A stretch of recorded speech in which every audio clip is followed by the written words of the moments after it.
Welcome back, mate. Cheers, Tom. How are you? I'm doing all right. How are you, more importantly? That's why I'm all right. It's we're sat here on Friday after I came back on Monday for Hell in a Cell, so it's just been a case of getting back into the routine, back in the old ways, because after, I think it was 7 weeks I had off in the end of not really, sitting down to watch the wrestling and concentrating to pick it apart. It's been getting things going again, so yeah, getting the routine back's been the big thing this week. I think what people should probably know is that a lot of people watch our channel and just assume that you do WTF moments and that's sort of the beginning and the end of your day. And that's not actually the case, is it? No. Up until I came back, I used to do the website as well. I used to be the editor of the website. And I'm no longer the editor of the website because as long as I'm doing what I do on camera, that website's not going to get any bigger or any better because it's literally just an afterthought in my day. And that was... this is something I spoke with Adam about. It was that was part of the reason I was really getting down, because part of why I took a break, I was getting down with work and just not seeing that grow and having my name there as editor-in-chief of the website when, people think, oh, he must do that all the time since he is the editor-in-chief. But it wasn't. It was a case of me doing my on-video stuff. And then what was left of the day, that's when I did the website stuff. And it was creating this conflict in my mind of like, oh, I'll get like so frustrated. I want this website to be good, but it can't be if I'm not on it full time. So it came to a point where I had the meeting with Adam. I was like, Adam, I want to go one way or the other. And thankfully he agreed. And so now I'm full-time camera. So it's going to be all kinds of YouTube shenanigans from here on out, Tom.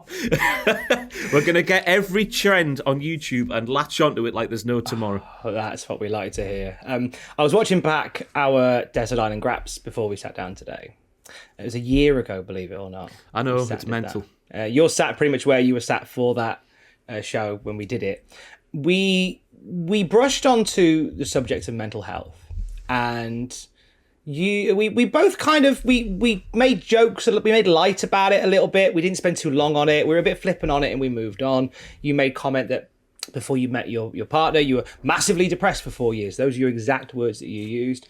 And you also talked at the end where you said, I'm getting through it, I'm working my way through it, I'm coming out the other side of it. In retrospect, how true was what you were saying then a year ago? When you just do something a certain way for so long, you sort of become numb to what the issue is. It was that. Like this has been a thing that I've sort of targeted, sort of pinpointed back to the summer of 2013. This is how long I've been dealing with this. This is when sort of things started going that way instead of going that way. And you just become used to it. And I've thought about that Desert Island Grass for so long, because after I put that tweet out saying, I need to take a break, and that was just to let people know, this is why. Because I was getting tweets saying, why aren't you doing videos anymore, Ross? Because I think I missed 2 WTFs in a podcast before I officially announced I need to have a break. And that was just to let people know that's where I am. And I didn't expect the response I got, but bloody hell, that was overwhelming. But yeah, to get back on point, I don't know where I'm going with this one. It was literally just, you become so numb to it. Sorry, yes, I was thinking about the Desert Island Graphs episode a lot, and I regret how... Because I wasn't aware that was going to go in that direction, that conversation, and it sort of took me by surprise, and I've never, ever spoken to anybody about it ever. So I was just sort of like, let's just skim over that one and move on. And I regret that so deeply, because the responses I got to that tweet I put out, I didn't realise just like how many people use us to get away from the bollocks in their life. You know what I mean? You don't think about that when you make it. Well, when I'm making dick jokes on camera and stuff like that, and shouting and doing all these crap impersonations and stuff like that, you don't think, somebody's using that to get away from the bollocks in their life. And that's been the big takeaway from this break for me, is just how, like, I don't want to big up our importance, but it does seem that for certain people, we do play a big role. So thinking back to that Desert Island Grabs episode, I wish I did speak about it more in depth, because I know there's people watching who are in similar situations who can probably live sort of vicariously and maybe take something away from it. I don't know. What's funny is that we barely scratch the surface of a conversation like that. And the reaction to it, to that bit alone, was so strong. Like, I had people message me saying, like, I've never heard Ross talk about it before. I've never heard you guys talk about it before. And even that tiny little bit that we talked about, that sort of jovial acknowledgement of the elephant in the room, that was enough for some people to take great comfort from. So whilst I know you say that you're upset with the way that we didn't touch enough on it, you must have been quite proud of the fact that you were helping people. I didn't realise that at the time, but looking back, I guess so, yeah. It was just, it's a couple of times a month or maybe a couple of times a week. I just think about that bit of the conversation where I was like, yeah, Kayla helps me out and stuff like that. And I just wish I went into it deeper. And yeah, just I didn't realise it just how much what we do here, the absolute nonsense that goes on in these four walls of this office, how much it helps people out. Because you do get lost in this weird vacuum of comments and view numbers and all that sort of nonsense that, while it does matter to us because it's sort of like if they go down, I think we're out of a job. But you do get lost in all of that and you don't focus on what's really important, do you? Well, this is a time for you to write what you believe to be a wrong, in the sense that you don't believe that you talked about it enough. That's kind of why we're here now, is to talk about it more. Yeah. You mentioned 4 years ago, and you pinpoint an exact sort of time. Is there a reason for that? Yes, and this is something I found out diving into the sort of therapy I did. Well, it's actually a bit longer than 4 years ago because it's the summer of 2013 is where it's all sort of went south for me because my gran passed away. And a bit of like sort of context about me. My dad actually died when I was 4, just after I turned 4 in a motorcycle accident. And then because of that, obviously my mum, single mum now with 2 young kids. My brother's 2 years and 3 months younger than me, and so she's like got to work full time and also raise 2 kids. So in that moment there, my gran retired, so she could, take care of me and my brother while my mum could go and work. And I became, very close to my gran because I'd never had like a dad, like a father figure sort of thing growing up. So when she passed away, that was a massive knock. And I was away at uni because like she was in care homes and stuff for a while. And I was away at uni and I just regretted so much that I didn't like go back and see her more often. Because you don't think about it, do you? You think, oh, she'll get through, it'll be fine. And then you're away at uni, because I was in my first year and second year of uni. It was the summer after the second year when she passed away. And you think, oh, it'll be fine, I'm away enjoying life and whatnot. But that's a deep regret is sort of rooted in that sort of last 6 months of her life where she sort of passed away. So yeah, that was where it all sort of started for me, not really sort of getting over that and the sort of turmoil that comes with. Because when your dad, this is going to sound really weird to say, when your dad passes away at 4, it doesn't register. Like, I've just grown up not having a dad, and that's just normal. And that's going to sound weird to people who, their dads are still with them today, but like just growing up for me, not having a dad and not having the father figure and everything that goes with that was just normal. So she was sort of in that void, and then when she went, that was something I really struggled to deal with, and then sort of struggled my way through the last year of uni. Did my dissertation in a week. I was a mess that year. 60,000 words in a week. That was the longest week of my life. And then sort of getting towards the end of uni, my gran's brother, who was like, I called him uncle, but a great uncle. So he's like my uncle, like the only real sort of like male figure I had in my life when I was growing up. He then passed away, so that was another whammy, and it happened like right at the end of uni where we're all saying goodbyes and having like final nights out and stuff like that. So I missed all of that just because of his funeral and stuff like that, because you can't turn up those sort of things hungover and not taking it seriously and stuff like that. So that was another whammy, and then you're sort of cast off into the world after uni to go and find a job in what you want to do, and I was hell-bent on being a journalist, and it just wasn't happening. Throughout that summer of 2014 now we're in, and then working my way to November 2014 where I got to What Culture, and then it started to pick up again because I really enjoyed What Culture at the start. And then we get to the end of 2015, Tom, and this is the 4 years ago I was speaking about, because this is where I thought it all sort of went south for me originally, but it turns out it was a bit earlier than that. 2 good friends I had just died in a car crash, so it all surrounds death. They're out driving one night, and then just they hit a tree, and because I was away at uni, one of them travelled abroad and then the other one was at uni, we sort of lost contact a bit, but they were still good friends, but we sort of lost contact a bit. And it was the same thing I went through with my gran, like not seeing them enough before that happened. It was a big regret, and it really like weighed down on me. So that's where it's all rooted in. It's all rooted in death. And it's It's not so much that it's not so much that it's rooted in death. It seems more the case that it's rooted in guilt. Yeah, well, that's a massive part of it as well. Yeah, death and guilt. Because you say that you didn't see your gran, and then you didn't see your friends for a long time, and sort of life gets in the way of these things.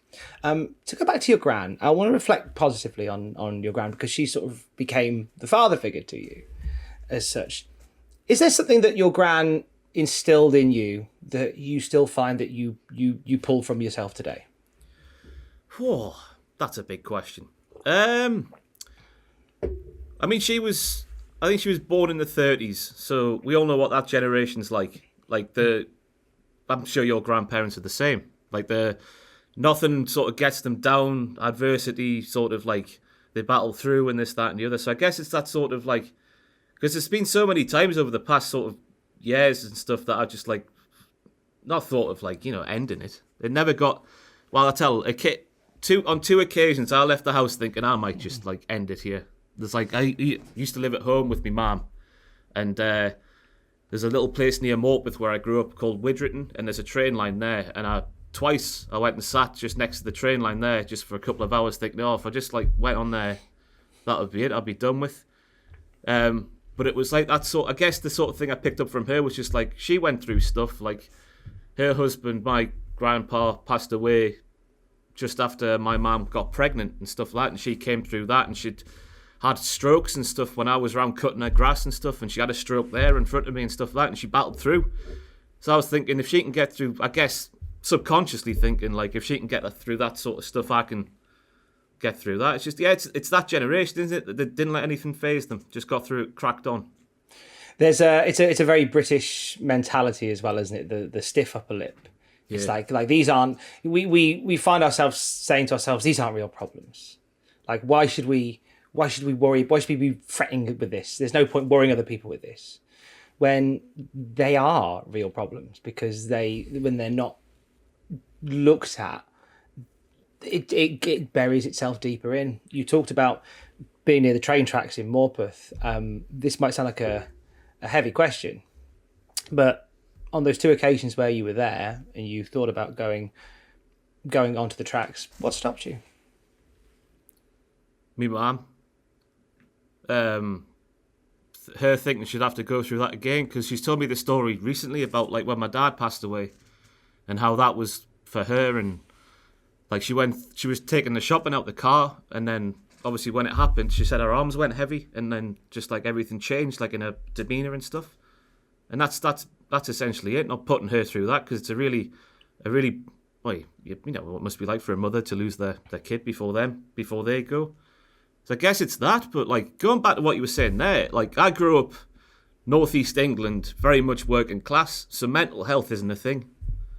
If you're struggling with stuff, you just need to man up, don't you? You cannot speak to anyone about anything like in your social circles, can you really? I don't know if you know this from living here for a while now, but like the real working class that I grew up with, playing football and stuff, and mental health was never a thing. So that is something you have to, unless you go and get professional help, it is something you do just have to sort of suck up and deal with on your own. And I struggle with that greatly. I became a recluse for the last few years. Like I've lost, because it's been such a weird paradox. And like as the YouTube thing's gone like that, I became like more depressed. And then when people were saying, "Oh, Ross, do you fancy coming out for a beer?" It's that, like, it's just going to sound cringy as hell, but it's that line in Goo Goo Dolls' Iris. It's like, I don't want the world to see me, because I don't think that they'll understand. That's what it is. And it's like, I couldn't bring myself to go out and stuff, so I'd always make up some sort of bollocks excuse as to why I couldn't make it, or I would just like ignore it and then go, "Oh, sorry, I didn't get your text." Because there's that sort of thing like, oh, it's a weakness up here, that mental health it's a weakness in like the working class northeast, when it's clearly not. This is just an old-fashioned way that we do our stuff up here in the northeast, I guess, which I guess needs to change. But yeah, I sort of became a recluse, and then people were thinking, "Oh, he's on this YouTube thing now. He's got Bertie Big Bollocks, and he's forgotten all of his pals." That's what, and I know that for a fact because one of them told me that, who I've sort of reconnected with over the past 6 months or so. So that's the weird paradox I found myself in over the last sort of 5-6 years. It's like being a recluse in my personal life because, I couldn't get out of bed and face the world, and then people thinking that about me. It's a head F to get around. FUCK. I know we can't swear. When during that particular time, as you kind of fell more and more into a recluse lifestyle, when somebody sends you a text saying, "Hey Ross, we're all going out tonight," what would be the immediate thing that would go through your head? I'm really fat. I can't take because no, it's like up here. You're a bit of a big lad. You get the piss taken out of you. It's just how it is, isn't it? And I wanted to tell them all so bad. Like, this is why.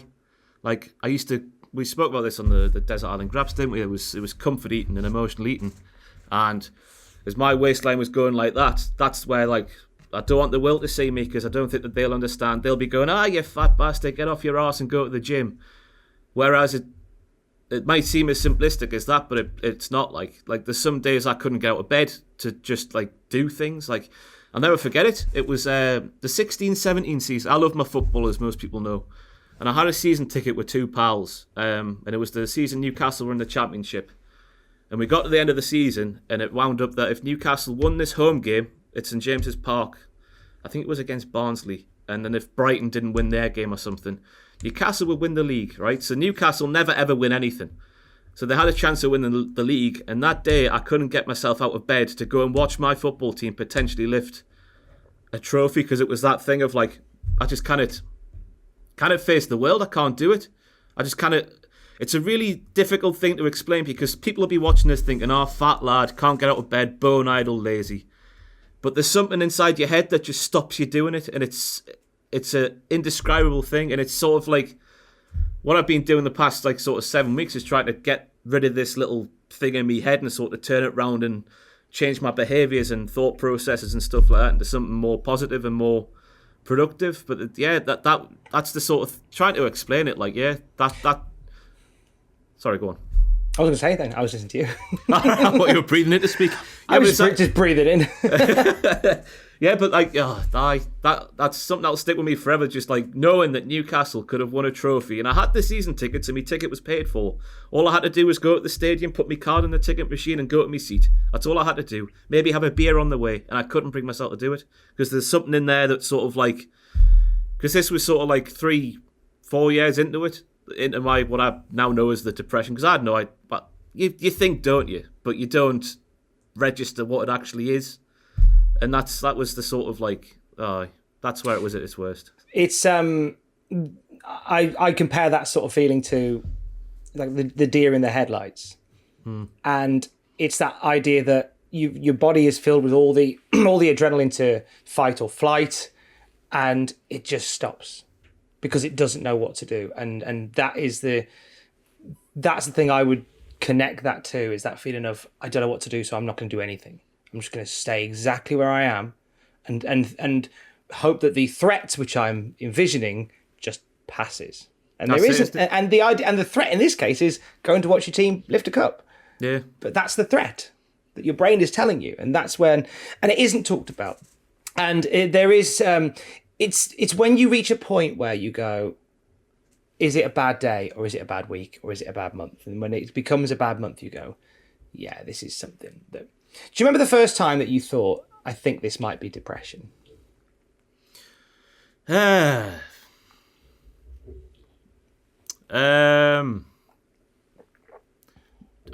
don't think I ever did until a fair few years into it. This was just sort of like it just became me. I don't know if it's just my brain, but my brain never registered.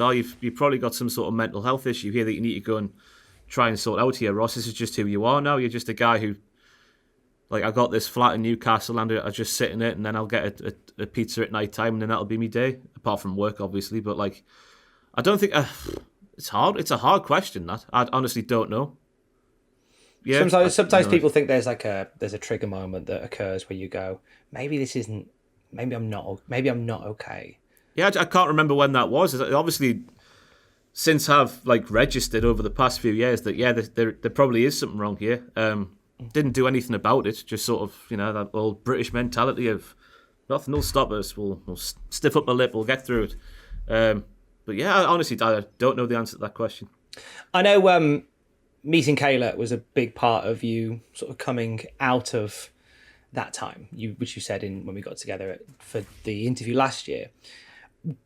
How did you open up to her at first about how you were feeling? No. It was more because she lives down in Ipswich and I live in Newcastle. Like, she's from Ipswich and I'm from up here, so she slid into my DMs originally, not the other way around, just to get out there, just to give myself some man points. So we sort of got chatting for a while, and then it sort of came to the point where she was going to come and stay at mine for a bit, and then that was when it was like, she's going to see what I'm really like here. Not that I'd sort of painted a picture that I'm somebody else to begin with. Like, I'm always very self-deprecating, and like I'm well aware of me flaws and stuff like that. I'm, grounded. Is that the right word? Maybe, I don't know. A lot of people say it's grounding, but what it is it's wearing those imperfections like armor. Because if you're using them as armor, nobody can hurt you. Because by that, you kind of, by owning them, you're going, well, you can't really take the mick out of me for this because I already know, and I'm going to talk about it. And it's actually more damaging than letting people just talk about it, because you remind yourself every day of your imperfections, and there's no reason to, other than just this fear of being attacked.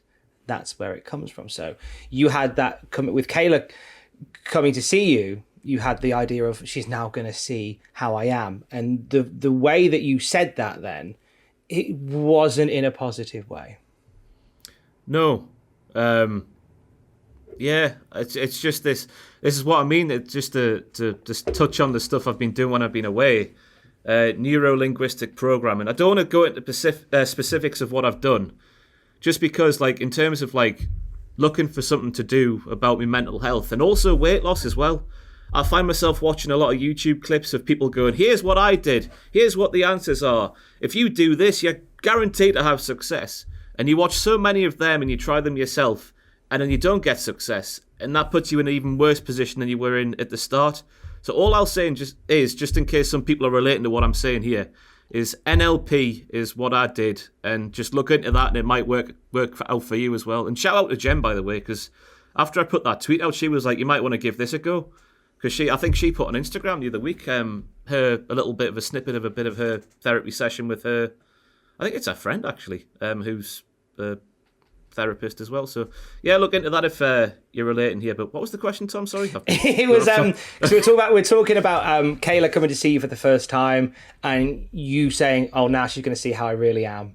Like, it's almost like she was about to, almost like walk in and see you as a lizard, when really you're just Ross, and she knows you're Ross. But in your head, you're like, it's all the veneer's about to, the wall's about to come down here, and it's all going to be unveiled.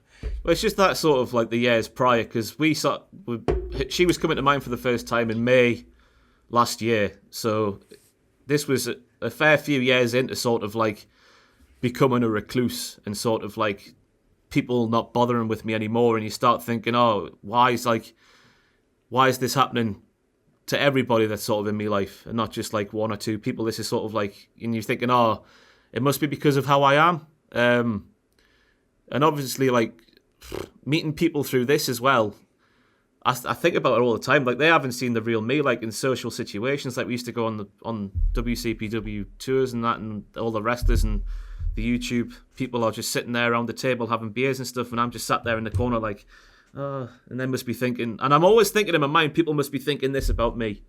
And I can guarantee they're not, but there's just this thing in my mind that always imagines people are thinking the worst about me, and it's something I kind of get rid of. And I know it probably sounds silly, but it's just something that's in my mind, and I don't know how to. Well, I've sort of during the NLP, it's something I've touched on, and it's all about trying to change your behaviours and stuff like that, and looking at successful people and trying to mimic their sort of patterns in life and stuff like that. And but yeah, it's just that sort of being downtrodden year on year on year for a long while, thinking, oh, I'm just a piece of shit here, and she's gonna see that in the flesh, and then that'll be it. She'll be gone, and I'll never see her again. But thankfully, credit to her, she's stuck by for a while now. Yeah, maybe you're not as horrifying as your part of your brain may tell you are. Yeah, maybe. What is it that when you talk about being at these WCPW post shows and drinks and stuff, and you're sat quietly, and because you don't want to, like, you're so conscious about yourself. What is it that you're concerned that people will think if they see, quote unquote, the real Ross? I've got no idea. But you just know that you don't want them to see it for whatever it is. Know that I'm always, because the real me is me sat here speaking to you now. It's like I'm not the loud twat who's on the YouTube video shouting each and every direction. I'm really subdued, and I've always been shy, and I've always just been a guy to sort of let me guard down once I get to know somebody. And I honestly don't know what it is inside my head that's always thinking, oh, what must they be thinking about me as I sit here in the corner, like, just like, you know, not really sort of like contributing when I'm spoken to, but not really like, you know, because I know you're probably the opposite in every way, because you're always like the hub of anything that's going on within a group, and like you're the life beat of a social situation, I'm guessing. Again, I think that's a perception that I've had, and there's a lot of times certainly are where in the office though. Like if anyone's making conversation in the office, it's always like it's you more often than not. Yeah, but I'm like any other person where I'm layered like that, in the sense that I will have those days where I'm quite happy to have, normally if I've had a drink, to hold court and lead the conversation. But I'll be honest, starting at your place is the most intimidated I think I've ever felt working in anywhere, because I was coming into a place to work with people who I had watched and admired for years online, and suddenly I was coming in to be one of you guys, and that's the most intimidated I ever felt. And it's funny how your brain reacts in certain ways when you're mentally backed into a corner. Sometimes, like yourself, as you were saying, to bring it back to you, is that you go quiet and you go back in on yourself because you're worried about, like, there's this monster on the other side of the door. You haven't seen it, but it's banging on the door, and you're desperately trying to keep it, because not even you know what it looks like, but it's there, and you don't want it to get out. And that's where we're at with it. When did you finally open up to Kayla about how you were feeling? Lockdown, I think. I mentioned it in passing a few times, because she would often stay at mine for like a whole week and stuff like that. And obviously you can't hide stuff for an entire week sometimes. Sometimes it just happens. But there was a few occasions during lockdown where she saw me not being able to get out of bed for work. Like, people might have noticed there was only a couple of occasions during lockdown this year where a WTF Moments video might not have gone live. And there was no other reason to that than this mental block of like having to face the day and do stuff, and whatever this thing is, it's that just keeping me in bed and like all these thoughts running through my head and stuff. That was the only reason. And obviously it was quite a blessing because she was out of work at the time. She's back in work now, thankfully. But she came to mine the weekend before lockdown was announced. So lockdown actually wasn't that bad for me in the respect that she came and lived at mine for like a full 6 months. It ended up being, which is like we wouldn't have had that time together for such a prolonged period if lockdown wasn't a thing. So yeah, I guess she just saw it happening rather than me opening up to her. Did she confront you about it? She's always supportive because she has, as everybody does, she has the stuff that she goes through, and we bounce off each other and help each other and give each other reassurance and stuff like that. But when I say confront, I mean that's too aggressive a term. What I mean is, like, did she address it? So when did she? It was because I can imagine if you weren't talking about it, but you were having days where you were in bed for a long time, and Kayla's at the home. There is a bit of an elephant in the room, and I'm curious as to whether Kayla just went, "Are you okay?" Of course she did, and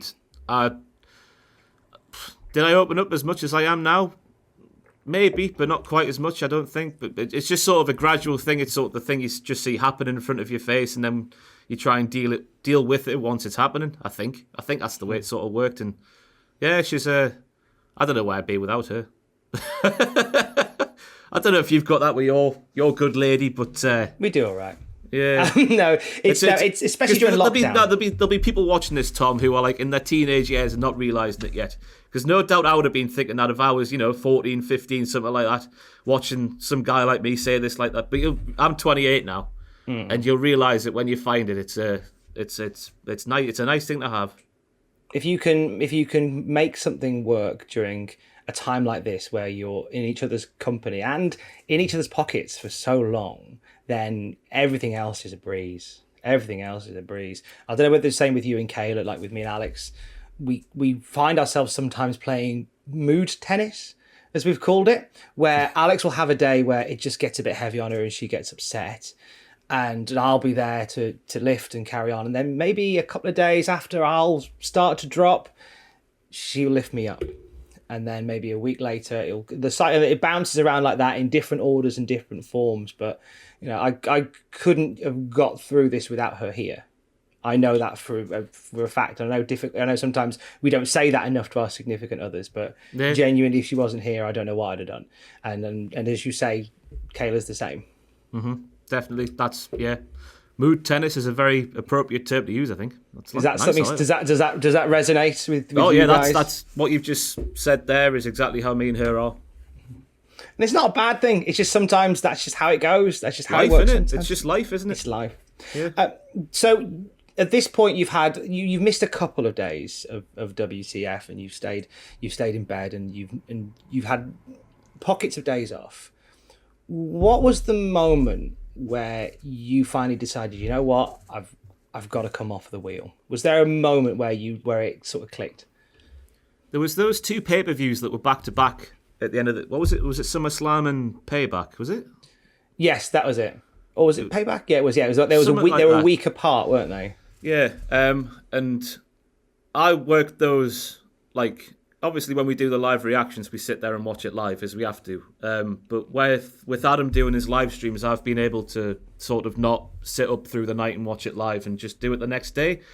But for some reason, I decided, right, I'm going to just go and watch these live. And this is probably just an issue for me. It's just sleeping is a big issue for me because when I get in bed at night, it's just like we're going 100 miles an hour. And I struggle to switch off. So messing up the sleeping pattern and then what followed for consecutive weeks, because it takes me so many days to sort of right myself and get myself back into a routine of getting into bed at a certain time and getting up in the morning, as much of a struggle that is anyway. And then it came to one morning where it was just like, I've been up all night again and I can't bring myself to go in and do this, like just sort of like struggle my way through another video and maybe the video not be as good as it could have been. And I was just thinking, that's when I was just sat back and I was thinking, right, I'm just not happy with the way work is. And that might have been a bit self-inflicted because I didn't have to stay up for those two shows, but I did. But that got me to the sort of messing up of the sleeping pattern was one issue. And that got me to thinking about several other issues. And I was thinking, and then that got me in turn thinking about more issues outside of work. And that's when I was like, right, this has got to change now. Because I've never approached any sort of like help ever, and I was like, well, we might as well give it a go and see if it works. I think that was just doing those two shows back to back at work through the night and then not sleeping for a while and then having that day where I couldn't get out of bed again and then sitting back and thinking, right, there's stuff I'm not happy with here, which shouldn't be the case when I'm a shareholder here. Like I left one job where I just wasn't happy at all, and then it shouldn't be a case of coming here where it's literally never going to get any better for me than it is here at the minute. After Cultaholic finishes, I don't know what I'm going to do, but I'm going to be working for somebody else. There's no doubt about it. So I was thinking, this is going to be make hay while the sun shines. I think it is the same, which might relate to this, it might not. But it was that sort of, there's issues here, there's issues there, we need to do something about it.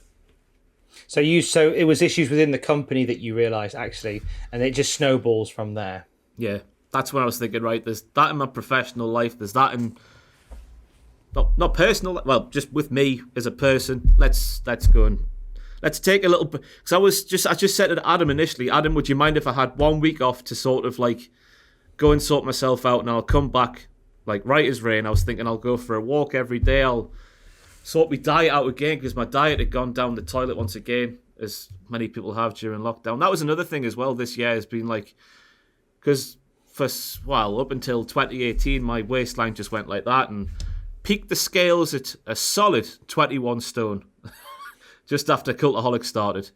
And now I've lost sort of 3 stone, and it's sort of at the start of this year, well, I lost the 3 stone, And then at the start of this year, I lost another 1.5 stone. And then sort of during lockdown, laziness crept back in and put that stone back on. And that was another contributing factor.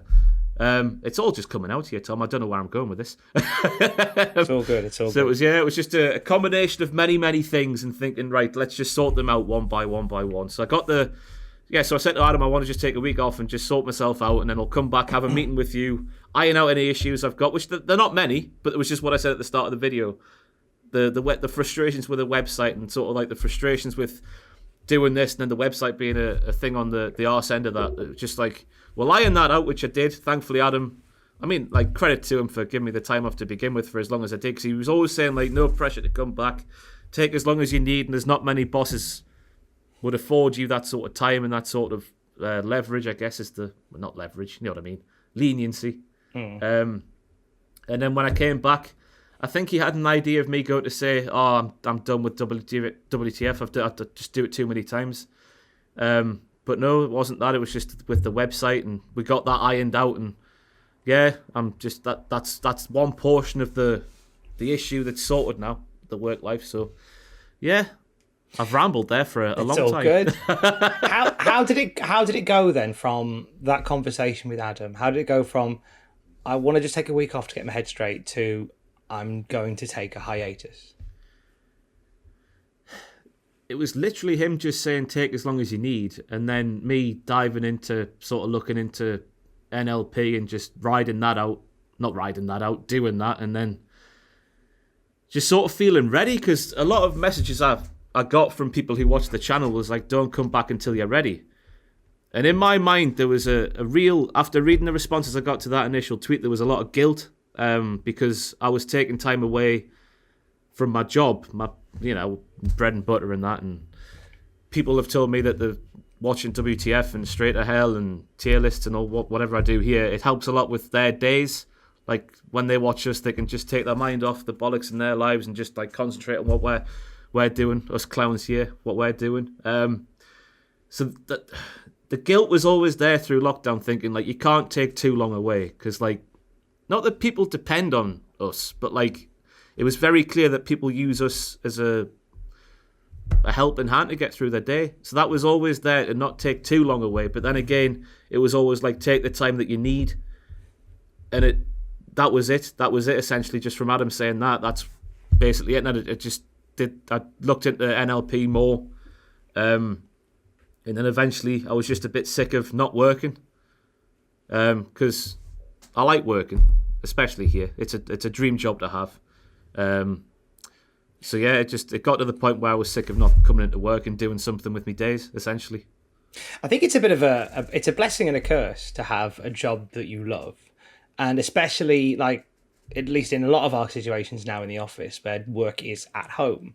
Like this is the spare room in my home, and because I love what I do, if something is occurring, if there's an interview that's happening, I could easily work around the clock. Mm-hmm. To do stuff, but then that's unhealthy, as you have found as well, by devoting so much time to something, even if you love it, like it's unhealthy to have that time away. You talked about guilt there as well. How are you feeling on that now? Like you've been away and you've had the NLP training. How are you feeling about that guilt of I need to do this now? Like I need to do this for other people. Is that guilt still there? This week it's gone away a fair amount, because obviously I'm back and I'm doing it, and people are saying, oh, thank you for coming. Not thank you for coming back, like welcome back, and it's nice to see you again, and like I missed you when you were gone and stuff like that, which is because obviously like in my own personal like YouTube trajectory, we'll say, I started off doing one video a week, and that video would get 500,000 hits, like 300,000 hits. Up there, massive hits, and I was and as I've started doing more and more and more a week, naturally, and I've been Adam said the other day, he was like, when's it 5 years at WTF? And that I'd no record, like no, it still blows me away now that I've been doing this bollocks for 5 years.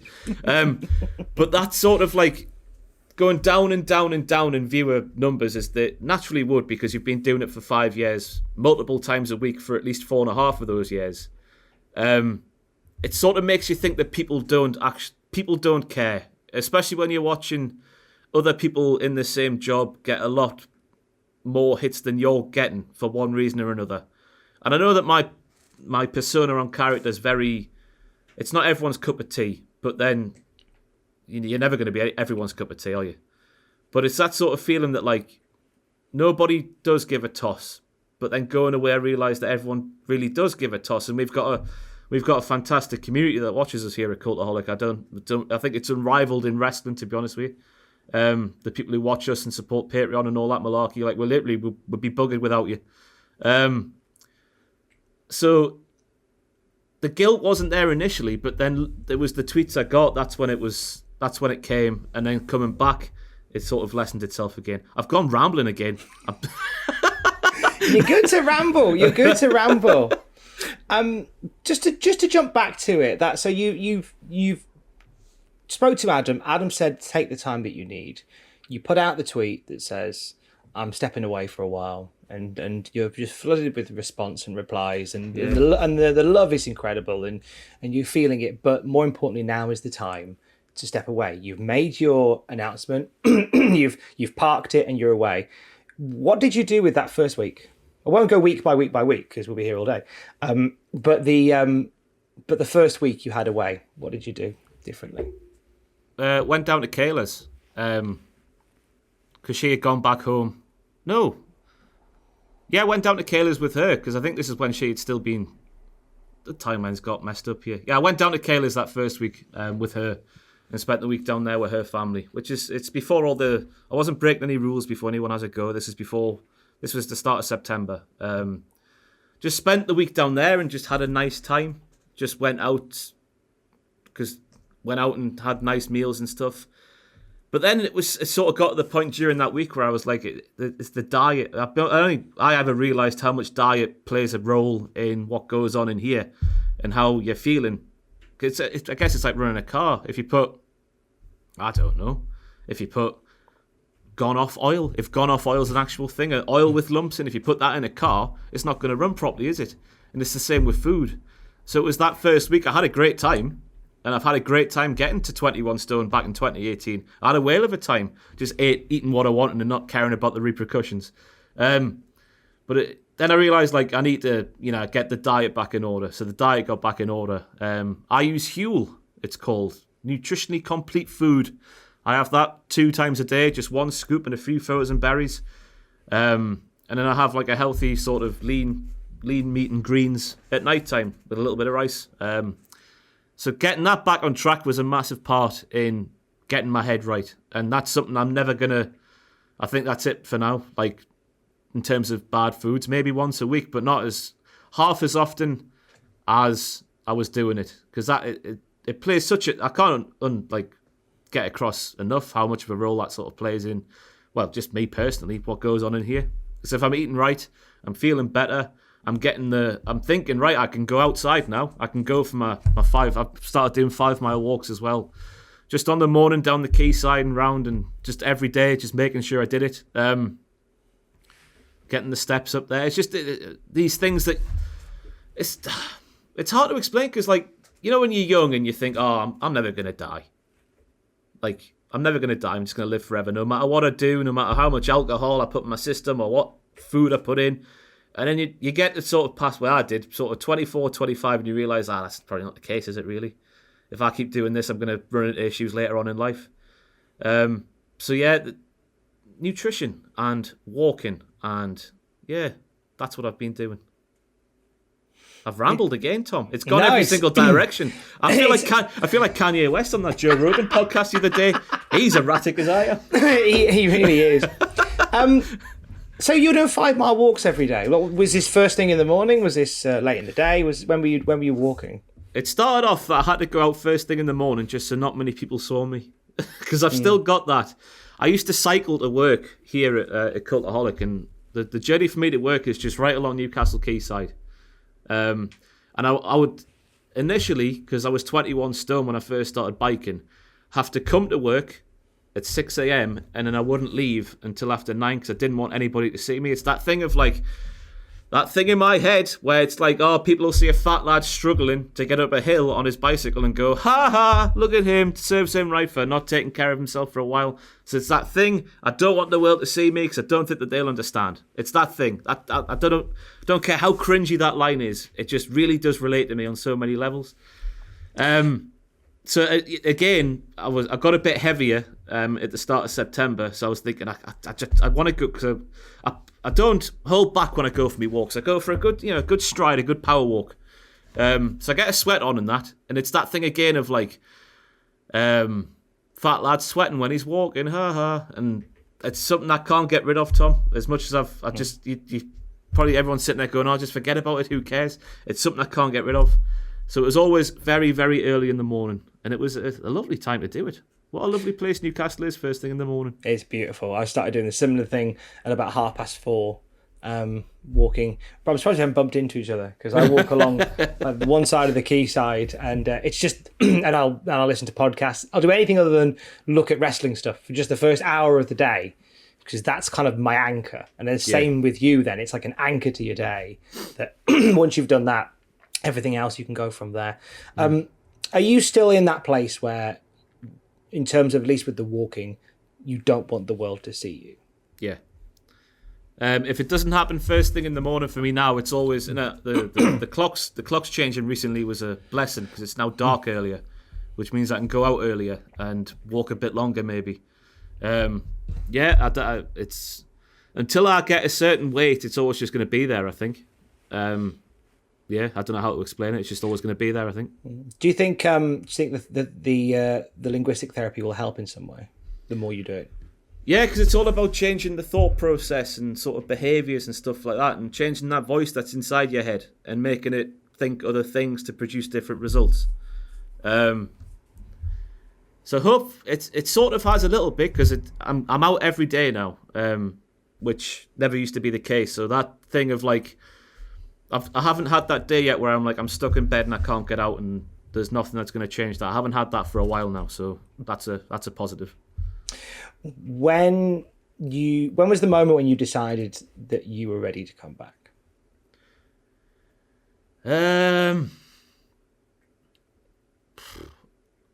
I don't know, because the days when I was away, it would literally go the walk in the morning, and then I would come back, and then I would just go out somewhere, just whether that be like sort of a park or something like that, and then I would get some food, and then I would sit through the afternoon and maybe like look into the therapy side a bit more, and then it would come to night time, and then I would do something, and it was just being fed up with that. Because Kayla's gone back home now to work, so I'm on my own now in my flat, in my little 1-bedroom flat.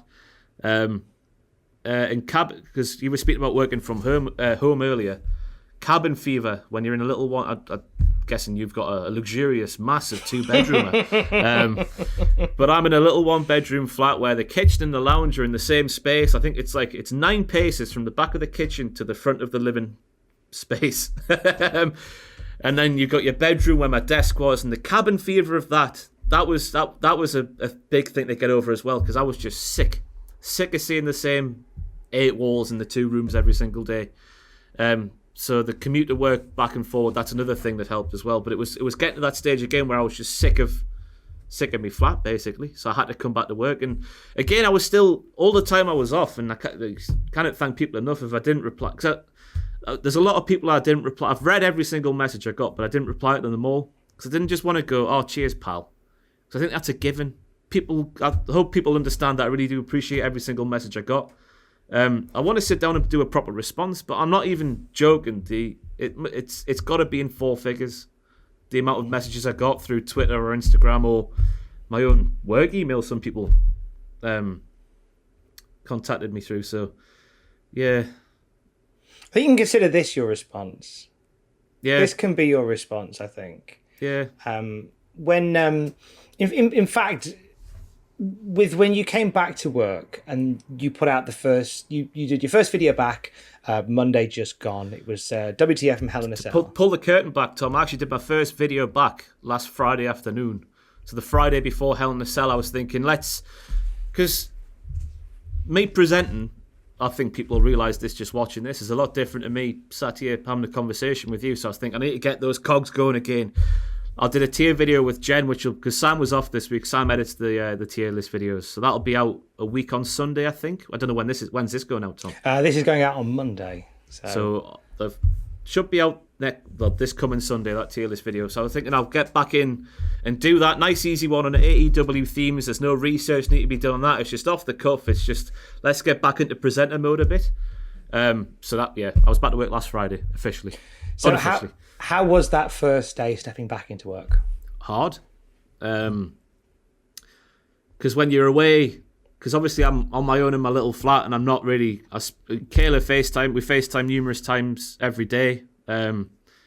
When she's not at work, but you're not speaking to people, so it's getting these muscles going again and getting that bit inside of your brain that thinks, right, you got to be entertaining now. You can't just be subdued and just sitting there and this, that, and just plodding your way through your day.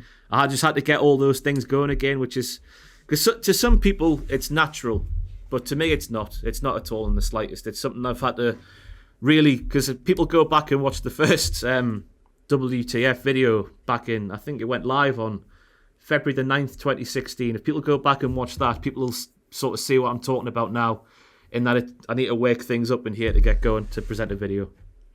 I mean, yeah, you've come back to a very different office as well to nobody here beforehand. Exactly, yeah. I mean, like when you would have normally, in a normal circumstance, when we weren't in this hellscape of a year, you'd have walked back into the office and you'd have had Aiden next to you, you'd have had Tubbs in the corner, you'd have had Jack, and then you'd have had me, and then you'd have had the Triple Jump lads behind. So it would have been a full office, but obviously we're scattered all over the place now, and so a very limited office was. And did that help or did that hinder you coming back?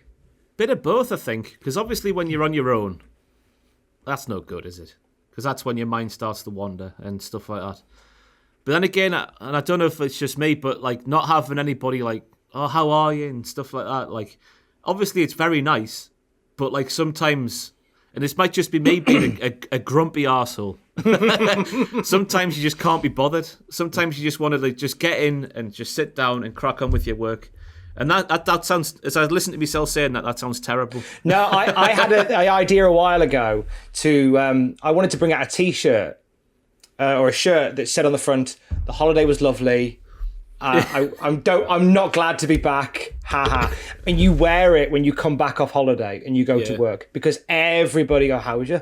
And you have the same conversation. So I guess this part of it's like, it's not a holiday, admittedly, that you've had. It's something much grander, but it's that whole thing of everybody wanting to ask you the same 400 questions. So at least it kind of alleviates that pressure. I mean, the concern's very much appreciated, honestly, but it's still annoying.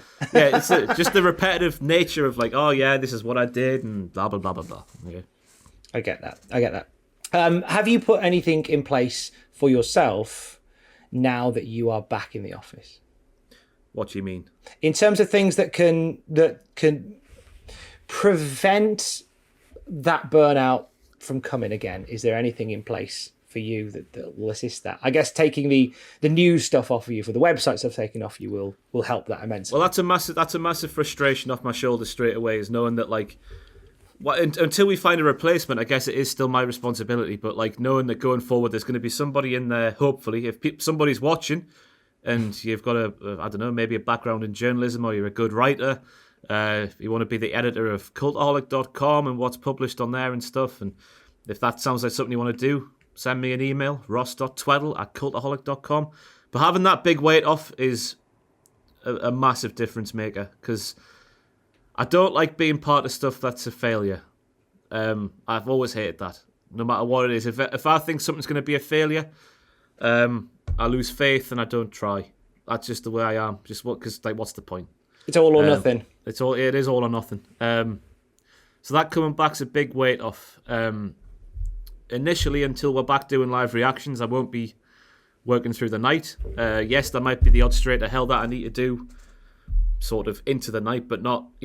We come in at the last pay-per-view, Hell in a Cell. The kickoff show was at 10 p.m, wasn't it? And then we just come in here, and then sit, and then on a normal pay-per-view and the clocks are all right, I guess we're still in. Well, I'm still in here at like 7 a.m. finishing off the video, doing all the pictures, sending it off to an editor and stuff like that. So that's not going to be something I have to deal with for a long time. It looks like, unfortunately.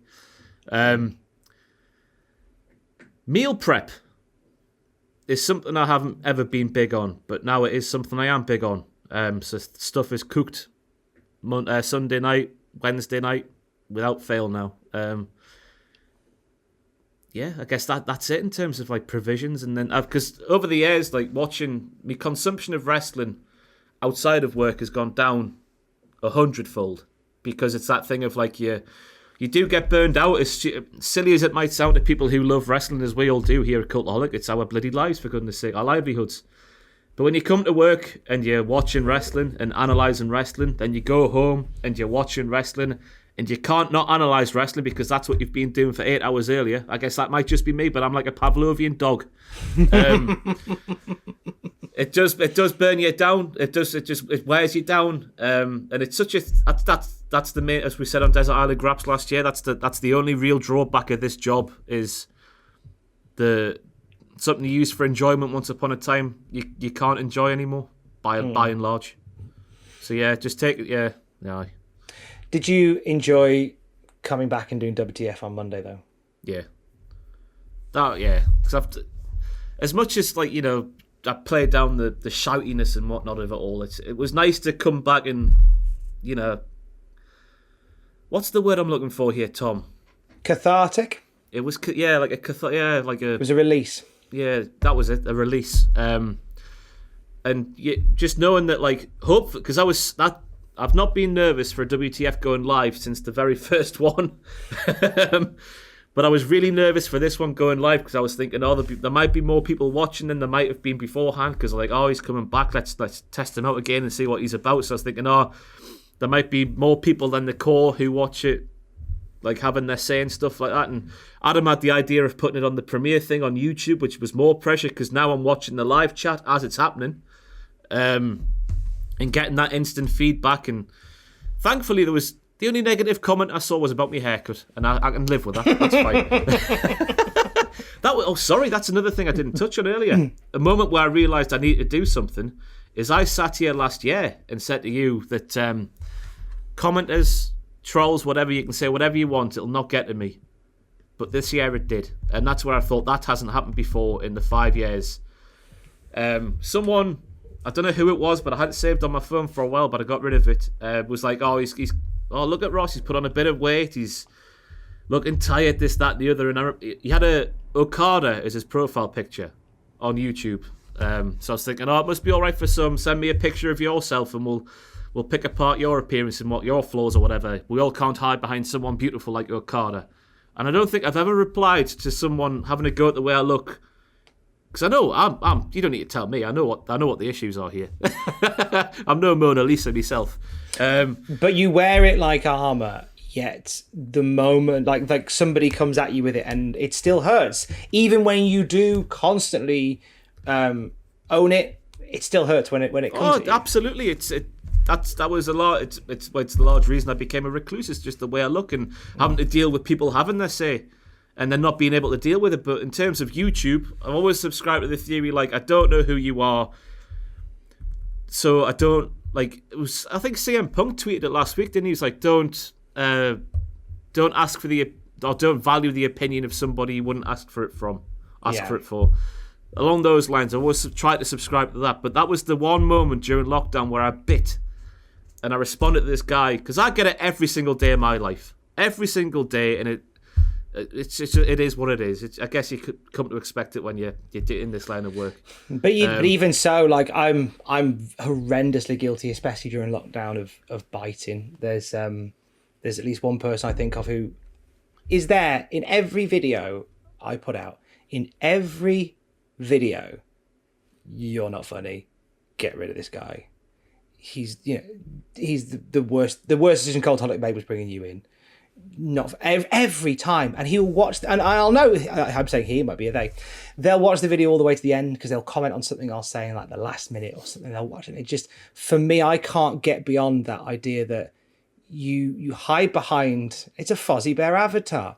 You hide behind it and all you do is attack. And I have to put things in place to stop me looking. I've got extensions on YouTube that show me pictures of cats instead of comments. I've deleted the YouTube app from my phone because I find that I will almost unconsciously doom scroll to the comments, and all I'm there is looking for is disappointment. I'm looking for people who are going to come at me, and it's such a hard habit to break. And it sucks that it's a case for yourself as well, in the case that we are unable to educate people to not be arseholes. Instead, we have to educate ourselves to not look at them being an arsehole. And for as long as I live, that will always feel like the wrong way round. It will always feel like the wrong way round. But I can encourage you to get the cat extension for Google, because that helps me. That helps me immensely in those days where I go, I shouldn't be looking. I am not going to look. And it's funny how every time we've sat down and talked about stuff like this, it's that comes up. Do you feel like now you've had time away, you're in a better place to combat stuff like that? Yeah, definitely. I just think it was all of the above, just plain gnawing away at you. And yeah, because I've never really, obviously I hide. Sometimes you have to hide a comment because it's terrible, and you know you just shouldn't be on there.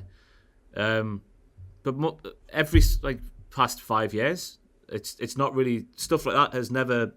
I've never risen to it, because that's what they're looking for, isn't it? At the end of the day, they're looking to get a response out of you, so they could go to their imaginary friend at home. Oh, I got a response from Ross. Got him. Never risen to it, but it was to go back to that question earlier. That was the maybe it was the moment where I realised, right, you've got to. That's never happened before that, Ross. You've never sat down and typed a response like that to somebody before. Sometimes I give people sass in the comments, but it's always about something else. It's never about the way I look or anything like that. But yeah, that was the moment where I realised I need to do something about it. So yeah, you're all bastards in the comment section. That's what with that's not true, because I still use mine as some sort of feedback in case, because I try to come up with little bits and stuff like that, and little graphics and little jingles and that, and if people don't like them, they'll let you know in the comments, and that's a good way to stop doing something that isn't working. But that one I wish I had it on the phone so I could name and shame, so people could go and attack. Nah, don't wish. But maybe that was it. Yeah. Are you excited for things going forward now? Yes. We're going to be doing things on Cultaholic that we've never done before, or at What Culture when we were there, and hopefully I'll be the one doing them, because I'm now just sort of. Well, when we get the new editor of the site, and I will just be full-time YouTube, so that blank canvas sort of thing. Let's just try different ideas and see how they work. I'm going to start a thing today, which is just something I messaged Adam this morning, oh, can I do this? Do you think this will work? And he was like, yeah, give it a go. Why not? We'll see how it goes down. So it's hopefully going to breathe new life into the channel, because we have largely just been doing the same stuff now.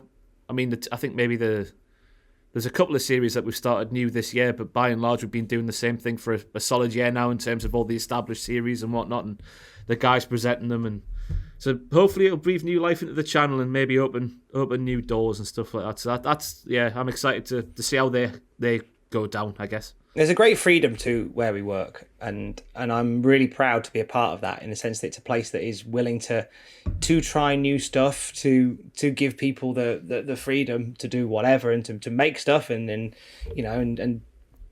put it out there. So it's the fact that you're there and you've got a project you can get your teeth into and you're excited about. That's wonderful to hear. It's wonderful to hear, mate. You would have been, no doubt, an amazing help to somebody watching this today. There will be somebody who is watching this video who may be going through something similar that you've talked about today.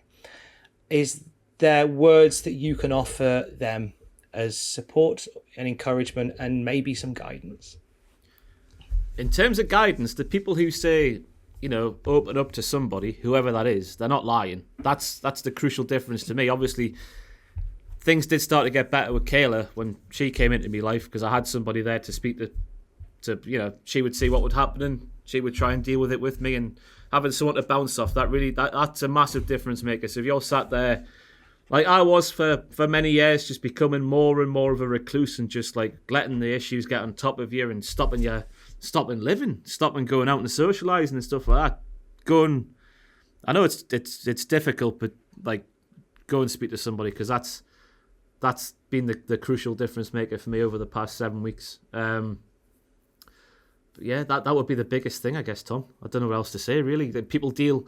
That's what I was on about with the NLP. It's if you've related to something I've said here, go and look into it and see if it might work for you, because I'm not saying it will work for you, because it's different strokes for different folks, and everyone deals with things in different ways, and everything works in different ways for different people. So I'm not saying it will work for you, but I think it's well worth to be something that you consider. Yeah, that would be the biggest thing, is opening up to somebody, because I didn't for ages, and then it's sort of, yeah. When we started this interview, one of the things you said was it stayed with you that you were unhappy about the way that you dealt with the mental health question on Desert Island Graps. Do you feel happy that you've dealt with it now? We've gone deep, haven't we, Tom? We've gone very deep, my friend. But are you happy? Yes, I'm very. I'm all out there now. I think that's it now. Yeah, I've spoken about where it sort of stemmed, because that's the thing with a lot of people. Like they always say, like you don't really know when or where things started, and that was a big thing for me. Just sort of not pinpointing, but sort of realizing where things started for me. So yeah, it's all out there now. It's this is what I should have done last year. I think the term's past-centered is what my sort of realm of sort of the depression side of things was. So, yeah, if it's something that stemmed from something that's happened in your life, I guess, yeah. Yeah, I don't know, I'm just saying, I'm just rambling again, Tom. Are we future-censored now, then? Future-centered, is that what that will be now? I don't know. This is like the origin of where it all starts. Like you've got like mine's considered past centered, because I can just like before me grand died, I was a different person to after, and then me uncle, and then me two pals, and it just kept going down from there. So it's sort of, they're all centered around a past event that I've not been able to fully get over and have dealt with in a really unhealthy way. So yeah, it's that's where I'm coming from in all of this. And it might be different things for different people, but that's what I mean. You got to explore different things. What I've done might not necessarily work for you. That's just the main thing to take away from this. It's like, don't put everything on what I've said today. Put a little bit on it and have a look at what I've done, and then see if it'll work for you. And then if it's not going to work for you, there's a million other things to go and try. That's it, basically. For opening up so much, for more than you've probably ever opened up, and giving us the ultimate WTF moment in doing so. Thank you very much for taking time to chat today, Ross. No, thank you, Tom. It was I appreciated your messages, especially going when I was away, because you messaged me more than anybody at work, and I really did appreciate that. It was nice to feel like, you know, you were coming from a genuine place of like friendship and stuff, and I might always give that impression away in here, just the way I am, being very reserved and whatnot, but I really do appreciate you. It seems weird to say, but I thank you because this was your idea to sort of come and do this. I had the idea of wanting to do it stemming from that Desert Island Graps, but I'm glad you came to me before I came to you. Well, I was mulling it over, and I thought, is it overstepping a mark? And it's like, do you know what? Sometimes, and the thing is, what I love about our friendship is that if we've worked on stuff together, and if something's crap, you'll say, no, that's crap, and I respect that. Like I'll throw ideas at you before, and you've gone, that's good, and you've gone, that's crap. So I thought, if I come to you and you don't want to do it, you'll say no, and at least then I've asked the question. It's that thing of being all or nothing. If I'm just not invested in something and don't think it, because I like to think I've got a good grasp on what works and what doesn't after doing this for 5 years, and if it's not going to work, I'm just not going to entertain the idea. And it might, I do try and sugarcoat things. But sometimes I do become quite wary, like especially when working with Richard as well, because Richard, bless him, he's edited me everything I've done basically apart from tier lists. That's Sam's job, but he's basically edited me non-stop for the past going on 4 years, and he's had to deal with me putting together the intros I used to do for WTF and stuff, at me going, no, not that way, this way. No, not that way, I want it this way. No, not quite, Richard, that's almost right, but not quite right, I want it this way. So God. He doesn't get enough love, does he? No, he Richard doesn't. Tubman? He's fantastic at his job. How he does it in like quality and speed at the same time is unbelievable. What a man Richard Tubman is. Rich, you can leave this in. Is he editing this? I assume so.